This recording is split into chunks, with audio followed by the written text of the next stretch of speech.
I suppose, yeah, where I start is I never thought that I would be talking at a conference about sort of public health issues. You know, my research has all been about career guidance and career and how people pursue their careers, and yet here I am, and we're talking about the pandemic, and I'm going to tell you a bit about how I see career, about what I think the pandemic has done to the way our careers work, and I'm going to talk a bit about what we might do in response to that. But obviously, everything's changing. We heard about a vaccine a couple of days ago. It may be that in 6 months, this is all in the past. I think probably the recession that's related to it won't be, but we'll see. I mean, there's so much changing, and so I think we're all struggling to try and understand exactly what is going on and how we can respond to it. But hopefully, there's some thoughts here that might be of interest to you. But let's start with a polling question. Um, I wanted to start with this question, which is: I'm feeling very optimistic about the future. Do you strongly disagree, or do you strongly agree, or are you somewhere in between? So,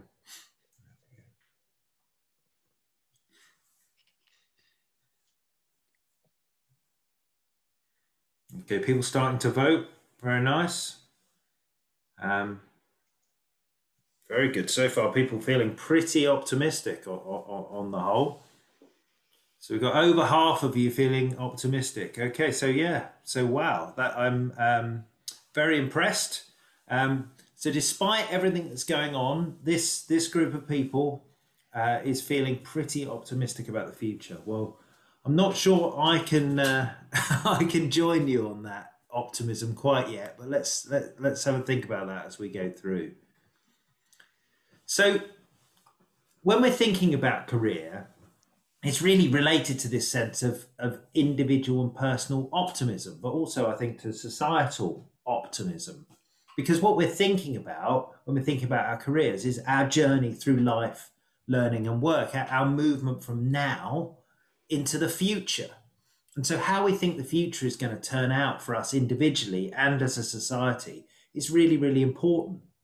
But I think this sense of career as a broad thing is something which is not just about paid work, but it's also about life and learning. I mean, it very much relates, I think, to this term that you have that we don't really have a translation for, which is Bildung. This idea of becoming and learning about your life, and I think this is really where I've tried to situate career, not just as a movement into paid work, but something much broader about our life. And obviously, when we have something like the pandemic, that really changes how we act. But career is a powerful concept, I think, because it is both life wide and lifelong. So by life wide, I mean we make decisions every day. Should we nip away from the Zoom screen and go and make ourselves a coffee or have a chat with our partner? Should we stop working in the evenings and take part in a hobby or see friends or talk to people? These are choices that we're making every day, and they're career choices because they're choices about how we spend our life and spend our time. But career also adds this lifelong dimension. It says, yes, we're changing things from day to day, but we're also looking across the life course. So if we decide that actually we're going to leave work early and go and watch the television and have a relax, that might be a great decision on a day to day basis, but over the lifelong, it might create us problems at work if we do that every day.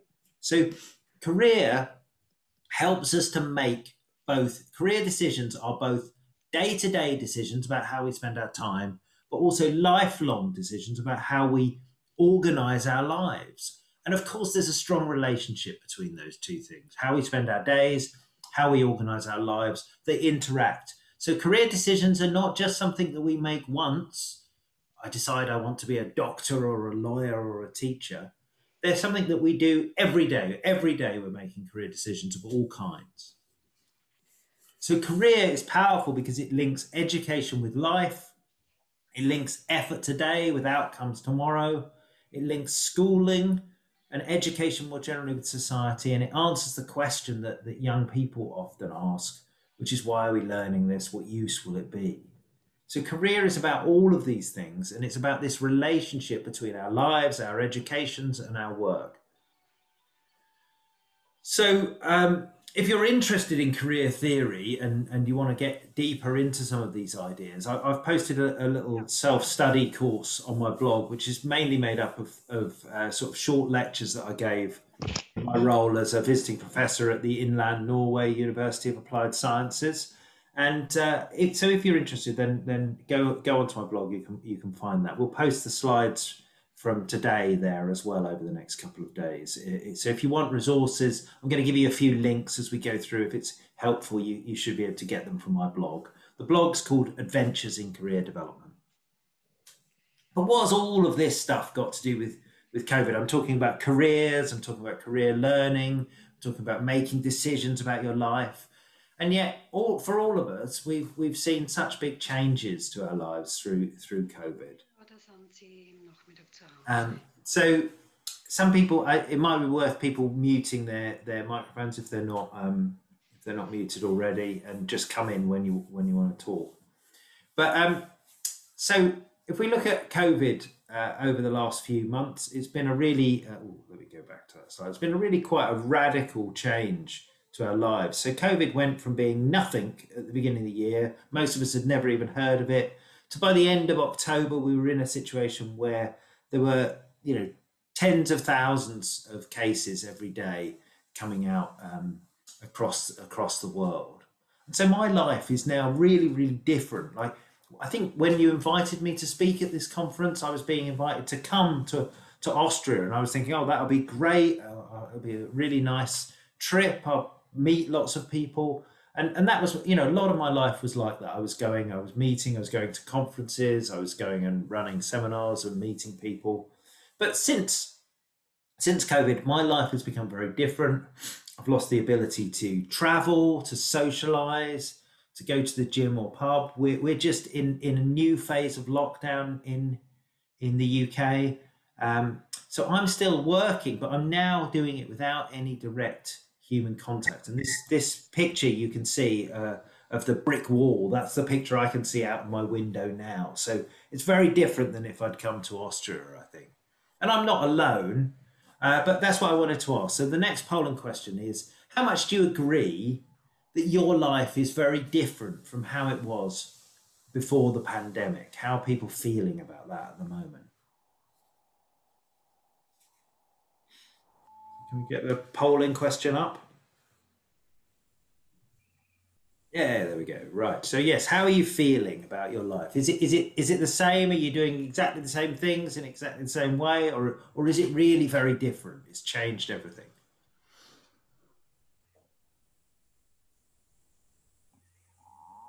Okay, so it's really interesting here. I think people are mainly agreeing quite a lot of people are agreeing that their life is very different. And I think that's a really interesting connection to that first poll I did, where I said, how optimistic are you feeling? Well, you were feeling pretty optimistic, but you're now feeling that your life has changed a lot. So that's an interesting combination. There's been a lot of changes in the way our lives have operated. For all of us, our working lives are very different. Many of us, our family lives might be different as well. And yet we're still hoping for the best. We're still hoping to feel optimistic in this. Great. Okay, so what I'm going to try and cover is a little bit about some various different kinds of impacts that we've seen, I think. So I'm going to talk about the labour market impacts of the pandemic, psychosocial impacts. I'm going to talk about why we need career guidance in this situation, say a little bit about online career guidance, and then offer a bit of a social justice perspective. So here we've got a nice figure from the International Labour Organization.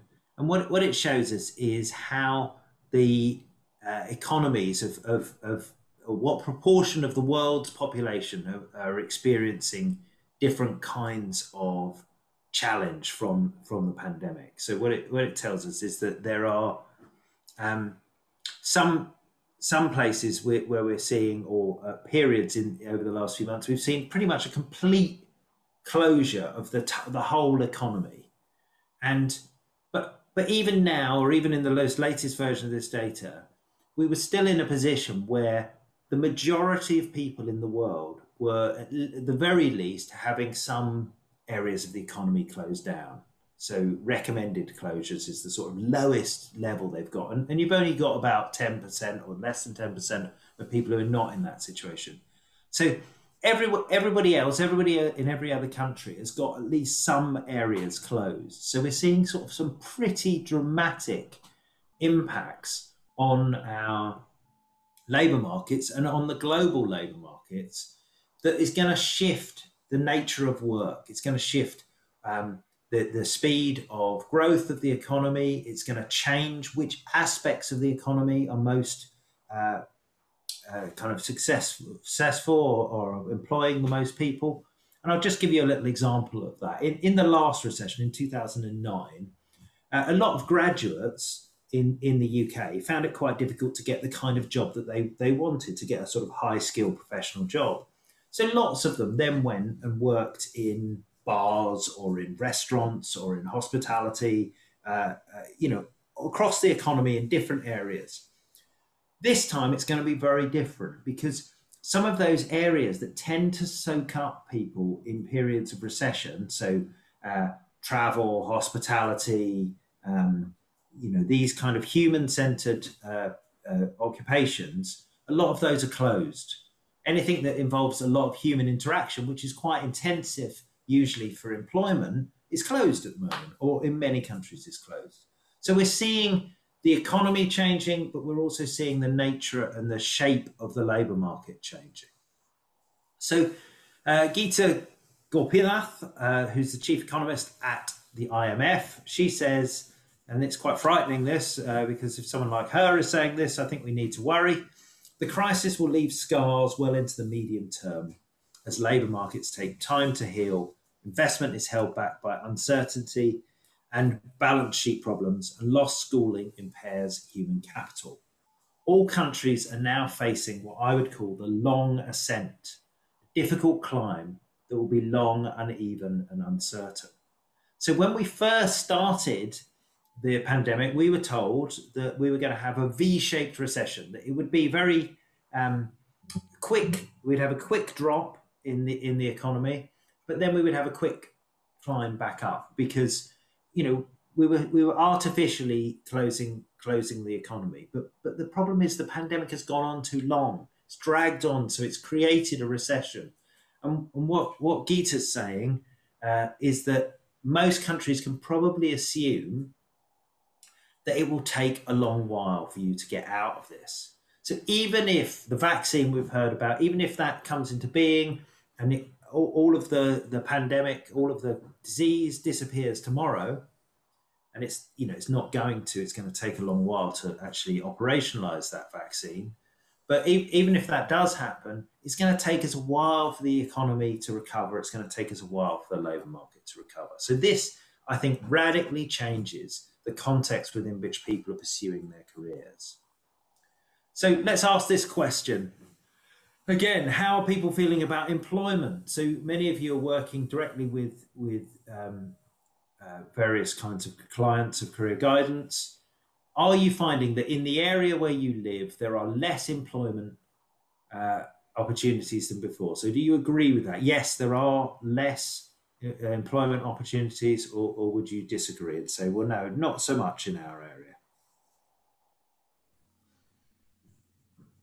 Okay, so we've got pretty clear pattern emerging here again on the agree side. So people are feeling that there are less employment opportunities available. So again, it's interesting that despite all of this, people are still holding on to this sort of general optimism. And I'm really not trying to dissuade you from optimism, because I think optimism is a very powerful way for us to get through this. But let's carry on then. So we've got these problems with the labour market. So let's now look at some of the psychosocial impacts. How is it affecting individuals?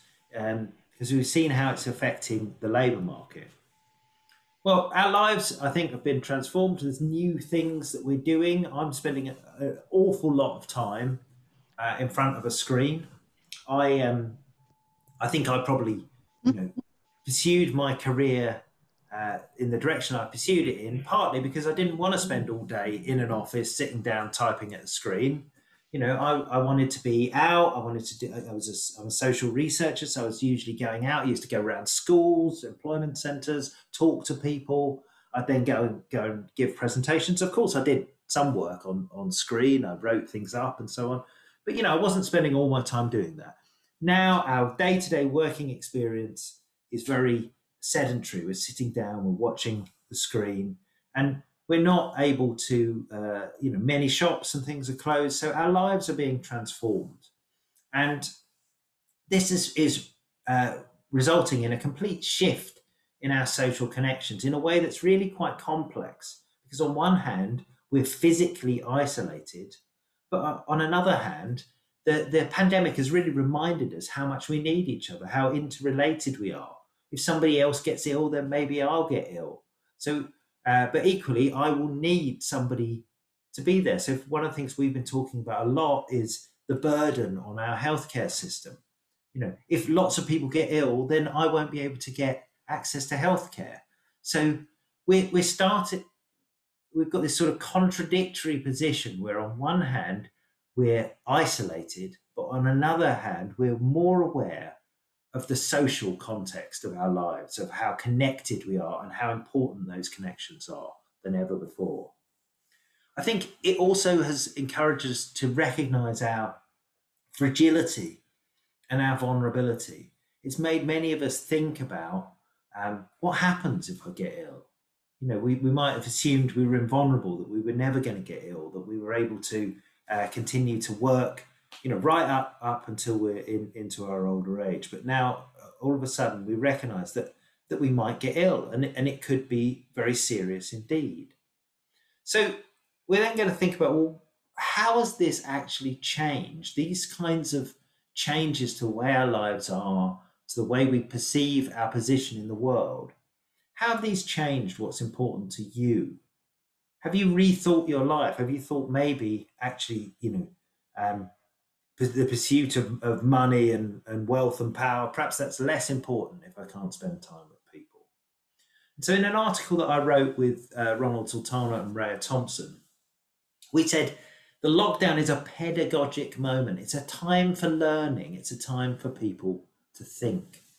And we said in such a situation, our role as careers workers is to help people to see that there are a range of different solutions to this crisis, and that we need to think them through carefully and consider who benefits from each.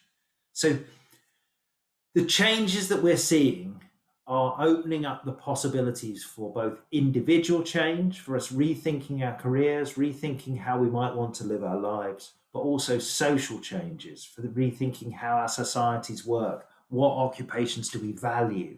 For example, we've talked a lot in the UK about valuing those workers who are on the front line, either perhaps through working in the healthcare system, or perhaps who are putting themselves at the front line in terms of being even in shops at the period when the lockdown was at its most serious. Somebody who's sitting there all day, potentially risking their health. Perhaps we should value that person more. So what I wanted to do is to break you out into groups. So we're doing well for time. So perhaps if we break people into groups for maybe should we have 10 minutes? I think that might be nice. And what I want you to talk about is, have your individual career priorities changed since the pandemic? Have your students or clients or people you're working with, have their career priorities changed since the pandemic? And have the opportunities which are available? Most of you said yes, there are less employment opportunities available, but are there other opportunities perhaps that have become apparent through this pandemic? So what I want us to do is just to spend a few moments, and I want you to reflect on both those labour market and economic impacts that are perhaps constraining people's careers, but also on how it's changing the individual as well, how people are rethinking their career. So does that sound sensible, and people can handle that. So if we come back at 1:45, so we have 10 minutes, and we split off into groups, maybe of let's try. I can probably do this, can I? Or somebody else need to do this. So we split into groups, maybe 4 or 5, that kind of size groups.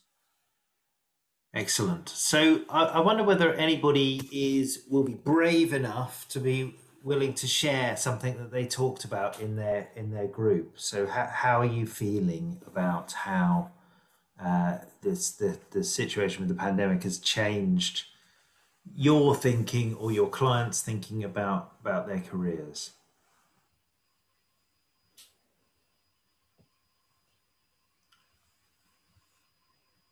Anybody feeling very brave? Yeah, I can do it. I can say something. If it's okay. I'm Janni from Denmark. I was in a little group with one from Austria and one from France. We were talking a lot about the feeling of insecurity between especially students and pupils with psychical problems, about how to make sure that they could get through this period of crisis without too much damage. We didn't get to a conclusion, but it was nice to hear other people telling about the situation in their country. Yeah, absolutely. I think that's really right. Is that I make this distinction between the sort of labour market and the psychosocial problems, but actually they're very linked, and people feel, because everything's changing around you, you feel very insecure. And so we've seen certainly a lot of increase in mental health problems, particularly in schools, but that's probably because it's been noticed in schools.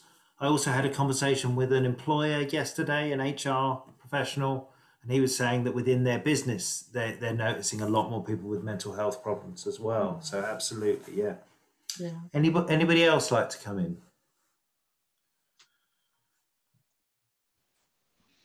Yes, Tristan, we talked in our group from a different perspective, and we were wondering about the lasting effects of this crisis. Some people believe it's a very temporarily thing, so we will come out of this good, and then we can rebuild our economy and the labor market. And others were saying, well, we can also learn from this crisis in a permanent way.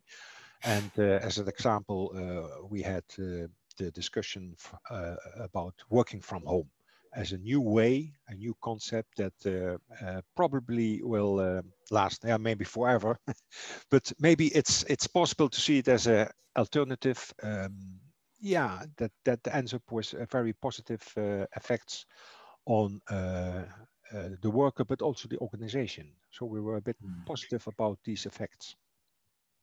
Absolutely. I mean, I think that's, to me, it's one of the central, I suppose, feelings I have about what's going on at the moment, is that we have the opportunity for change, and that's this pedagogic moment, this moment for rethinking, and it's both a moment for us individually to rethink, and for people. I think many people have thought about whether the thing that they've been doing for their whole life is actually the thing they want to carry on doing. And for some of us, like for me, I feel like actually I've realized how much of my career enjoyment is bound up with the way I do the thing, because fundamentally my work hasn't changed that much. I'm still doing the same kind of work, but doing it all from my desk I found harder. And so I think we're learning that. We're also learning these social things and organizational things. Is it possible to do things more efficiently? Is it necessary for us all to commute into the office every day? Is it necessary for every time we have a meeting for us to fly to a different part of the country or to a different country altogether? These are questions that I think are asking and have got bigger social implications. And I think absolutely in career guidance, we should be having these conversations with people, and we should be encouraging our clients and our students to think about not just what is their immediate reaction to the crisis, but also how would they like things to go over the long term. And that's that lifelong perspective that career gives us. Any other thoughts? Hello from Styria.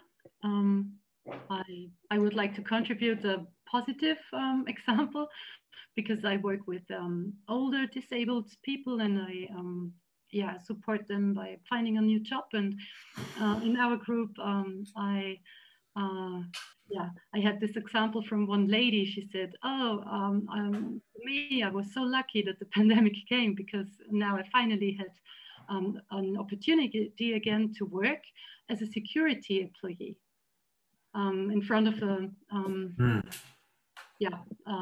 emergency. And I think that's another perspective. And thank you. Yeah, no, I mean, a period of change is never all bad. There's always opportunities for some people. And one of the things we're doing as career guidance professionals is we're trying to help people to spot where the opportunities are. Now, I guess my feeling is that overall, there are probably going to be less opportunities as a result of this crisis. But that doesn't mean that there are none. And in fact, there are many areas which we've seen increases in. So the logistics industry has really flourished over the last few months. People are ordering stuff to their home. So we've had to have all these, these services that are bringing us deliveries and so on. These are things that have really flourished. So there are opportunities, of course. And that's one of the things that we're trying to always find, I think, when we're working with people through career guidance. Where are the challenges? Where are the opportunities? What needs to stay the same and what needs to change? These are some of our big questions. Great. Shall I take one more point and then we'll move on to the next bit? Any of the other groups got some additional thoughts to share? Yeah. So every microphone should be open, or should be it should be possible to open it. So if you would like to contribute. Maybe I can add something from our group, because we also talked about opportunities. We've started with the question whether our career perspectives have changed. And we in our group, where the career perspectives did not change that much, but we discussed how career outlooks in general have changed, and that the opportunities that you were talking about are rooted also in real life experiences, especially for younger people. So the question, what am I interested in, what am I good at, is also very much linked to where and in which way can I try out things. And it is very difficult to do that in front of a screen, especially if there are occupations, of course, that are not only in the knowledge industry. So we discussed along that line. Yeah, I mean, I think there's two really important points there. One is we don't know whether the same occupational mix will emerge out of the crisis as we went into. I mean, I think it's very likely that there are changes. There may be some jobs that disappear altogether, and there may be other jobs that emerge through this period. But what's really difficult for us, I think, in careers education is normally one of the things that we would do is we would say, go and see that thing, go and talk to someone who does that thing, go and try it out, do some work experience, have a go at it, see if it works for you. And that has become much more difficult. And so I've just published some research yesterday, which has been looking at how employers have changed their engagement in short-term placements for students. So offering students the opportunity to come in, to do some work experience, to learn about their thing, and also to do a job as well. And we found that about a third of employers had stopped doing that where they previously would have done it. And so that was very worrying for us, really, that the amount of opportunities for sort of work-related learning, for placements and so on were dropping. But it's an inevitable fact, really, in the situation where, physical mixing is so difficult. Having said that, we're also seeing a lot of really interesting experiments happening with virtual learning and with virtual work experience. And so I'm seeing some companies launching schemes where, okay, you can't come and work in our office, but we can set you up on a computer. We can give you some tasks to do. We can give you some opportunity to talk to people. Now, there's quite a lot of work to do, I think, still in figuring out how that all works best. But we've certainly seen some appetite from companies to start doing that. So I'm gonna move on now. So I'll just go back to my slides. And thank you so much for some of those comments. I think you've really kind of picked up on a lot of the same sorts of issues that I've really been trying to raise. So hopefully there's a lot that you recognise in here. So I suppose we're going to move on now to think about, well, what do we do about this? So why do we need career guidance to help us to manage this? So let's do another polling question. So good quality career guidance is more important than ever. Do you agree with that or disagree with that? Okay, so very good. We've got a room full of career guidance professionals. It's perhaps predictable as to which way they might have gone on this, but yeah, most people I think are feeling pretty positive about career guidance and saying, actually, look, no, in the current time, it's probably more important than ever. And I really think that is true. I very much would agree with you that. And we're going to talk about that a bit more. But essentially, in a period when we have a lot of crisis, we have a lot of change, people need more help. People need more help to find their way around and find their way around systems which are also changing. And that's what career guidance is about. So I've got a definition that I use of career guidance that comes from the books that I've done with Ronald Sultana and Rhea Thompson. And we say career guidance supports individuals and groups to discover more about work, leisure and learning, and to consider their place in the world and plan for their future. Career guidance can take a wide range of forms and draws on diverse theoretical traditions, but at its heart is a purposeful learning opportunity which supports individuals and groups to consider and reconsider work, leisure and learning in the light of new information and new experiences, and to take both individual and collective action as a result of this. So what it's telling us is career guidance is about helping people to think about their future. And we can do it in lots of different ways, but ultimately it becomes important when there's a lot of change, when there's a lot of sort of transformation, when there's a crisis. It becomes important, and we need to give people and help people to generate solutions and ways forward in their experience. And so that's, I think, really what we're trying to do here. So guidance remains critical because work is disappearing, work is changing, work-life balance is shifting, transitions are becoming more difficult, and many people, probably many more than you might have expected over the next few years, are going to have to make career shifts. So I think a lot of people may find that the occupation they worked in, the company that they worked in previously, has actually changed, and they're going to have different kinds that they're going to need to change where they work and how they work. So because of that, I think career guidance has to be part of reconstruction strategies. So lots of countries are thinking about their reconstruction strategy. How are we going to move beyond the current situation? So, and career guidance has to be part of that. It can't do everything, but it is an important part of a wider strategy. So I think what kind of career guidance will we see in the future is an important question. So we said in this article that I wrote with Ronald and Rhea at the start of the pandemic, we said it served to give the knockout blow to stable conceptions of the nature of work, leisure, family life and society. Much of the advice that we might have given about how to build a successful career can simply be cast aside. In a world where going into the office, networking and attending an interview are all things of the past, career guidance needs to radically and quickly reform its messages.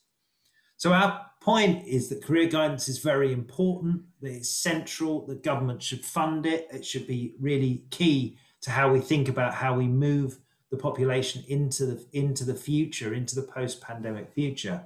But it may be quite a different type of career guidance than we have done before. We may need to rethink the approaches that we take to career guidance. So career guidance, I think, has to be a digital competency. we have to get better at using technology, digital technologies for it. We can't see digital technologies as a kind of specialism or as an option. It has to be core to what we do. One of the things that I think we've all learned is that when we need to, we can move an awful lot of the things that we do online. But I think there are other more sort of existential ways in which career guidance is changed by the situation. We need to perhaps recognize that we can't always promise people a better life. That might not be true at the moment. We can help them to manage, we can help them to become resilient, we can help them to move their lives forward, but we can't necessarily guarantee that we can take them back to where their lives were before the pandemic. And I think the other thing is that it really highlights something that we've been talking about for a number of years, which is that your prospects for a better life, even in fact for life itself, are bound up with other people. And so working with others, collaborating, and actually moving your career forward collectively become increasingly important. So let's start with that first point, is the idea that digital guidance has to be central to what we do. So what does that actually look like? What do we mean by online guidance? So let's ask another polling question. How confident do you all feel delivering career guidance online? I'm betting people will be more positive about this than they would have been 6 months ago, or however many months ago it is now. Actually, people feeling relatively confident about this. A few people still a bit nervous about it, but most people feeling pretty confident. And I think that's, not a big surprise, because we've seen quite a lot of change in the way that the guidance is delivered. And, lots of the guidance that I've been involved in the UK and in other countries has shifted pretty much wholly online. Now, if I'd come to you in February and I'd said, over the next 6 months, you're going to be able to deliver everything you do online, you're going to be doing digital guidance all the time, you probably would have said I was mad. You would have said, oh no, it's not possible, we can't do it, we need more training, we need more support, I'm not even sure it's a good idea. But one of the things that I've been enormously impressed with during the pandemic is the incredible creativity of guidance practitioners. Guidance practitioners have figured out how to deliver the important work they do in a whole range of new and different ways and in a very changing context. So I've been really impressed by that, and it looks like you guys are really sort of on board with that. But I'm going to try and give you some thoughts that I've got about what digital guidance is, based on some work that I've been doing. Particularly, this is work that I've been doing in a lot of it in Norway. So one of the things that we've said is that we generally have been talking about integrated guidance. And I think, it's difficult at the moment to think about that. So we've been looking at various different approaches and techniques to guidance, which are not entirely online, but often make much better use of online technologies than historically lots of career guidance would have done. So examples here, I've got some links for you to follow if you want, but we looked at an approach to giving feedback on CVs that was being done online, so by screencasting. So students would submit their CVs, careers advisors would look at them and would commentate on them, would talk through them just as you would if you were face to face, and then send it back to the student. So it helped the students, because the students were able to do it even when they weren't able to get into the career service, but using that audio technology that was found to be really effective. We've also seen some services piloting things around text-based chat. So, just sending a text message. I'm thinking about this, I'm wondering about that, and then interacting with people through these text-based, using technologies like WhatsApp and that sort of thing. Particularly a lot of young people, but increasingly all of us are using these technologies. So it's a new way to increase access. And then finally, there's a little example at the bottom of the screen, which was, from quite a while ago, which was the service that was working with disadvantaged young people who were not in school. So what we call the NEET, the Not in Education, Employment and Training Group. They were found that when they arranged to see these young people face to face, often they didn't turn up, and that led to many of them not getting the career guidance that they needed. So what they did was they created a Facebook group, and they enrolled these students on Facebook, and they then were interacting with them both face to face and online in a wide range of different ways. So some of it was chat based interactions. Sometimes it was calls, telephone calls, or video conference calls. Sometimes they were coming into the office. So what they tried to do in this service was to move away from the idea that career guidance was something that happens only when you're face to face. And they said, career guidance is when we're helping someone with their career, and we don't worry about how we do it. We do it in many ways, the way that works best for the person. So these kind of things have existed for a while. They've become much more important in the current situation. In fact, the idea of integrated, of working with somebody partly online, partly face-to-face has probably become more difficult, and we've probably moved much more into the online situation. So we've developed a few principles that are, I think, key sort of principles for thinking about. And I'm just going to quickly go through those in terms of how we approach online guidance. So the first thing is that career is an act of learning. So when we're careering, I've talked about this already really, but careering is about how people learn about their life, how they learn about their world. And so all forms of career guidance are designed to support individuals to learn more about themselves and the world. So career learning, therefore, has a knowledge base that can be taught. We need to know some things. That's why we've done a series of lectures on career theory and so on. It takes place in a cultural context, which needs to be acknowledged. And it's fundamentally social in nature. And that's why I'm not really a great fan of the idea that we could say, well, all career guidance can be done easily from a call center in, Bangalore, and delivered right across Europe, as we've seen with lots of other cool technologies. I think what we're saying is that although career guidance can be moved online, it still has to be very aware of the local economy, of the local environment, and of the local context. So our second principle is the idea that we should be using instructional design. So instructional design is an approach to thinking about how we deliver, which is really about, it's really sort of summed up by use the right tool for the right job. So you don't want to bang a nail in with a screwdriver. That's not going to help you. So the important thing here is, again, is that message that we don't start by thinking we're delivering online guidance. We don't start by thinking we're delivering face-to-face guidance. What we start by thinking about is, what is it that this student or this client needs to learn? What is it they need to engage with? What support do they need? And then we use that to figure out the best way to do it. We pay attention to the constraints that we're operating under. And obviously the pandemic gives us quite a lot of new constraints. We then, I think, start with the learner. So we say, what does the learner need? What kind of content do we want to cover in that? What do they need to learn? What do they need to find out? What pedagogy is appropriate? How are we going to teach this? And then only at the end do we say, what tools is the right tools to deliver this? Now, obviously, this can be difficult in practice. We often have to make some decisions about what tools we use because we have to buy things and so on. But I think in an ideal world, we start from the learner, we start from what they want to learn, and we then identify the tools that can help us to deliver that most easily. And for some of our clients, that might be a phone call. For some of our clients, that might be interaction on WhatsApp. For some of them, it might be, using some kind of other tool.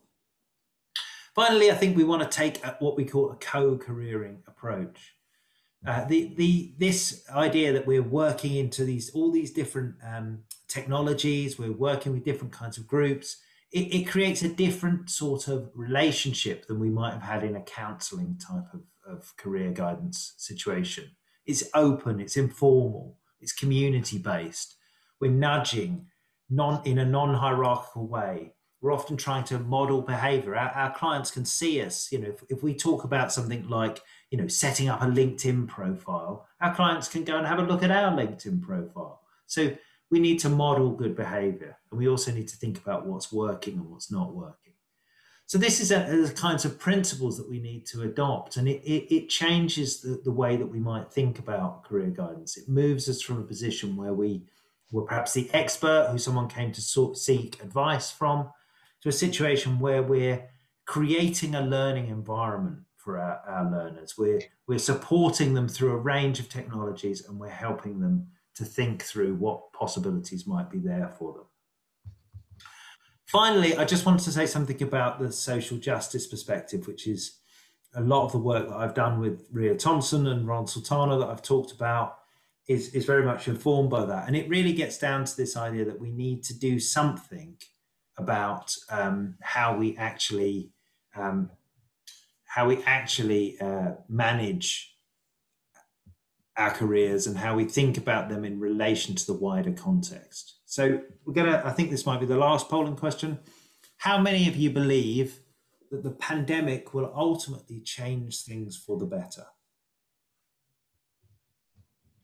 Let's get the polling question up, and then we'll see how you're feeling. You were very optimistic at the start, so I'm expecting similar levels of optimism here, but we'll see.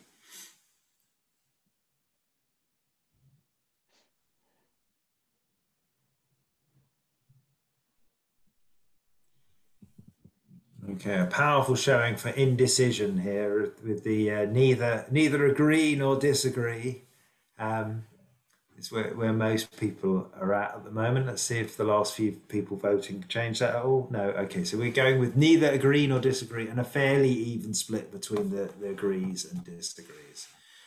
So that's, I think, oh, sorry, let me just, sorry, I'll just quickly, my cat just attacked my headphones, so I'm just going to, right, let's get back there. Great. Okay, so people are feeling unsure, and I think that's probably right. I'm going to try and sort of briefly explain why I think you're right to be unsure and to not really go strongly for either side of that question. So last year, I wrote an article at the end of the year where I said, this is one of the weirdest years that I'd ever lived through. You know, we had Trump, we had Brexit, we had fires in Australia, we had, Greta Thunberg and climate strikes and all sorts of things. And I thought, this is like, it's like being in a movie. Things are so much is happening. I can't sort of stop watching the news. But obviously, 2019 was seemed like a strange and unusual year, but really 2020 has sort of blown it completely out of the water, and we've learned how really weird a year can be. So and 2020 has quite frankly been like no year that I think hardly anybody alive has lived through. I mean, maybe if you're in the middle of the fall of the Berlin Wall, you might have felt the same kind of level of change and transformation. But here we are. But I think one of the things that we need to recognize is this is not just kind of completely random. It's not just, oh, well, life was one normal and now it's strange because there's this disease. So Nita Madhav, who's a pandemic specialist, says, well, actually, the way we organize our society has made it more likely we will have pandemics, and that when we have pandemics, they will have greater impacts because of many of the things that we do. So we've created a world which is susceptible to pandemic through environmental destruction, globalization, and unfettered movement of at least some people. And then the rolling back of the state and the loss of public and state capacity to actually manage this. So there are some things about the way in which our societies are organized that have made this more difficult to manage. And really the question then, and this is why I think you're right to kind of go in the middle on that, is it going to be better, is how do we define the new normal? And I think the new normal is going to be changed by circumstance. Different things are going to be possible. It's going to be changed by politics, so we can collectively decide how to respond to this. But it's also going to be changed by individuals, so we can pursue different career strategies and paths through the pandemic. And so the point I suppose I'm saying really is that it's over to you, it's over to our clients. How the world is going to go is not going to be, whether it's going to be better or worse, it's not pre-decided. We have the capacity still to influence that on many levels. So career guidance, I think, then has no choice other than to engage with this changing normality. And what I've done, and I will leave you with this, and we perhaps got a little bit of time for a few questions or comments, but what I've tried to do is to create a sort of framework for thinking about this, which helps people to, is a kind of social justice approach to career guidance that recognizes some of the inequalities in the world, that it recognizes the political nature of our careers, and it helps people to try and deal with that. So the 5 signposts go like this, really. The first one is that we should help our clients not just to deal with crisis, but also to understand the situation.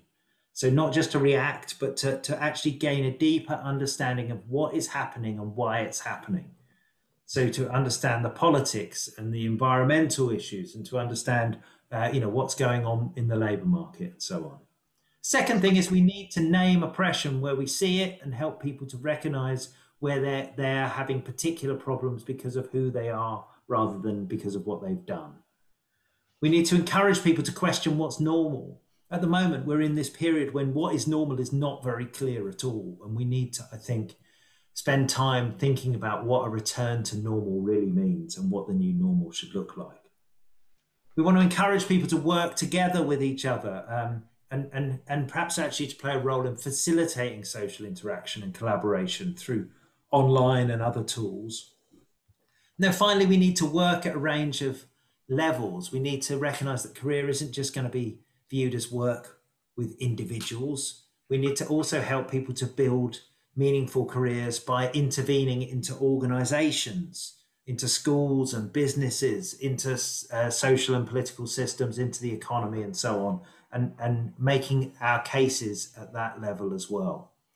So these, I'll just leave you these as a framework, really. What we were trying to do here was to give a practical way that you can take some of these sort of big and abstract ideas about the future and what is normal, and recognize the enormity of the contextual changes we're facing, but still recognize that at the end of the day, as a careers advisor or as a careers professional, you're sitting face to face with someone, across a Zoom meeting with someone, perhaps in a classroom with a group of people, and you're trying to help them think about how the world works and to do some learning. And really, these 5 signposts are trying to help us to do that in a way that fits with the modern world. So I'm going to finish there. I think my conclusions really are that COVID-19, I think, poses some big issues for our society. How we answer them is going to shape how the future unfolds. And career guidance has a really important role to play in that. And ultimately, career guidance, we're helping people to define the new normal and to find their way to a new kind of life that works for them. So let's finish with another polling question, which is the same one as the one that I asked you at the beginning. Are you feeling optimistic about the future?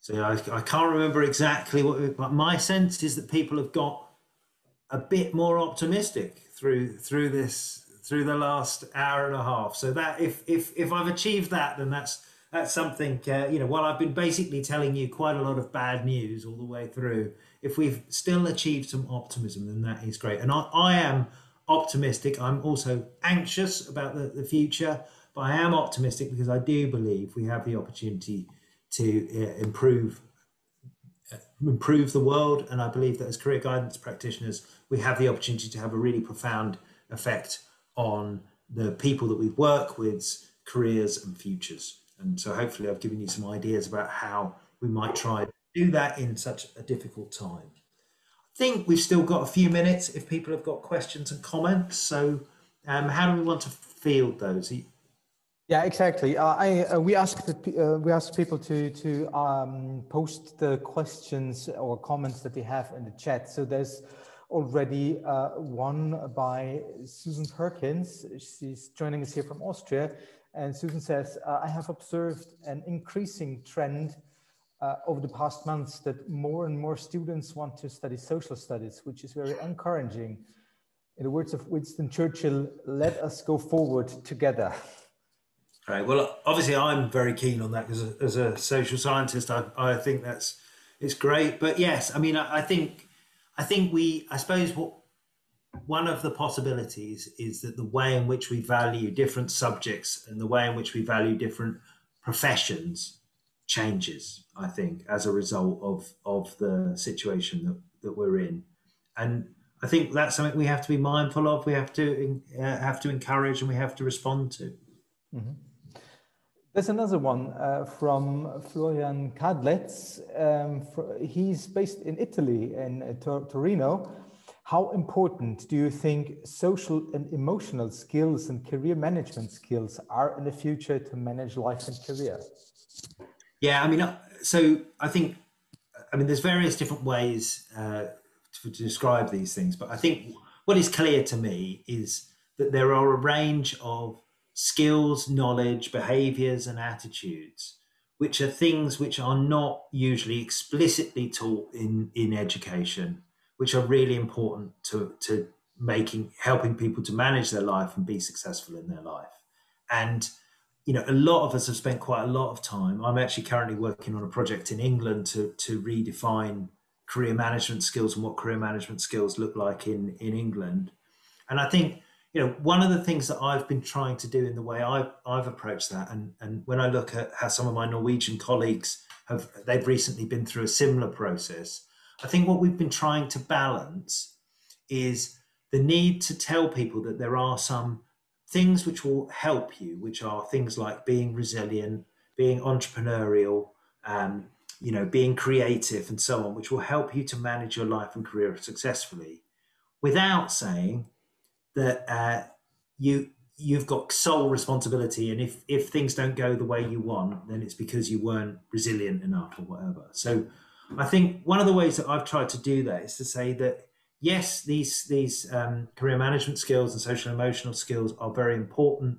They also need to be balanced, but with, I guess, social and political skills, which is an awareness of context and an ability to enact yourself as an effective citizen in the world, as well as your ability to kind of self-regulate yourself. So I think we try and hold these things in balance, and in a way, that is what career guidance is always about. I mean, I said, I talked about the labour market, I talked about the psychosocial factors. That's what we do in career guidance. We're always balancing the individual with the world, the psychology with the labour market. Another question just popped up from Aline Jurgens. What is your view on using educational gaming tools in career guidance to learn about the future of work? It seems to work with young people, but what about other groups? Yeah, I'm really excited by some of the things. I mean, there's quite a lot of variety in these things, and it ranges from things which I don't think are very helpful at all through to some really interesting initiatives. I mean, what is definitely true is that some forms of gamification can incentivize learning and engage people in learning. So I do Duolingo. I'm trying to learn Norwegian. Lots of people have probably seen something like that. And it's not a game exactly, but it uses gamified techniques to incentivize learning. And I think we absolutely can definitely experiment with those things and use those things in career learning. What I'm also really interested in, and I've seen a little bit of, are simulations and sort of virtual environments, which in the current situation where things like work experience, we talked about that earlier, work experience are very difficult. Can we do something that's a bit more experiential, a bit more immersive, that brings people in? So I think there's a lot of possibilities. Having said that, I'm not sure I've seen tools that have really been well implemented yet. So I think there's still a lot of work to do on that. But yeah, I'm a fan of that sort of thing and optimistic about its potential. So we still have a few minutes. To the audience, if you have some more questions, please post them on the chat. So in the meantime, while you think about the one or the other question more, I do have one. Also, you mentioned the optimism, and I have to say I'm one of those people who are now more optimistic than at the beginning of your speech. So you reached me definitely. And what struck me in the beginning, you said that personal career chances, and also personal optimism are in a way linked together. They correlate. That's what I understood. So the question I have is can I actually learn to be more optimistic, and would that effectively increase my career chances? Yeah, actually, I saw a really good presentation by a guy called Shane Lopez, who sadly is now no longer with us. But he made the distinction. He talks about being hope, and he said hope is optimism plus agency. So it's hope is the belief that things will be better, but it's also the belief that I have some role to play in bringing that about. And I think that's exactly what we're trying to do in careers. Mm-hmm. We're trying to say to people, you have a role to play in bringing things about. And so you're trying to help people to see that they have got some capacity, they have got some agency to change things in their life and to make things better. Now, that doesn't mean that you can always get everything you want and achieve everything. But yeah, I think that idea that it's about agency. There's also various experiments that people have done, which are really, where you get people to watch positive films, and then you ask them about their career afterwards and so on. And so I think there are some interesting things that people have done where you're kind of, I suppose, manipulating people's optimism a bit to help them to feel more positive about the future. I'm less interested in that, but I think the idea that the world and the future is not fixed, and you have some control over it, and it's better to think, how can we make it better? And it's better to think, how can I make my life better, than it is to think the reverse. And therefore, then that requires you to act, really. Mm-hmm. Okay.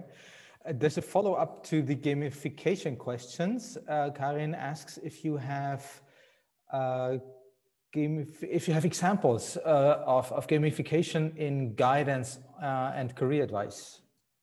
Yeah, so there's a paper that I wrote, which is called Get Yourself Connected, which is I did for the Skills Norway, which was looking at different types of approaches to career guidance and online career guidance. And in that, there is a section on gamification. I'm sure there's more modern stuff that's looked at it in greater detail, but there is a bit in there if you're interested. I'll put the link up for that. So yeah. Great, fantastic. Okay, so one last question, because afterwards then we have reached the end of time of your input. So this last question is from Anne-Marie from Innsbruck. Do you see a chance that the economic system, buzzword neoliberalism, will lose impact because of the COVID experiences? That's a big question to finish on. So what I think really is that the neoliberal system, so the kind of political system that was dominant particularly in the West, but people would argue globally, I think its heyday ran between the sort of early 1990s, after the fall of the Berlin Wall, and the sort of 2008, 2009 economic collapse. I think since then it has been struggling a bit. And we all know that because if I don't know the details in Austria, but in most countries, none of us have had really a substantial pay rise since 2009. And so we've seen this wage stagnation happen. So I think it's been struggling ever since that crisis. I think the current COVID crisis definitely puts greater strain. But the big question is, what is the alternative? I mean, there are many reasons to be critical of the neoliberal system, but there are certainly things that are worse, and there are certainly things that are better. And The question is which way we're going to turn, really. And I think that's something that we should be thinking about, and also something that is not irrelevant to the conversations we're having with students and clients about their futures. They should be engaged. I mean, active citizenship is something, and economic literacy and these kinds of things, I think, are very important and very strongly linked to career guidance. Thank you so much for your inspiring presentation, all the insights that you gave us. Thanks for taking the time to be with us today, Tristram.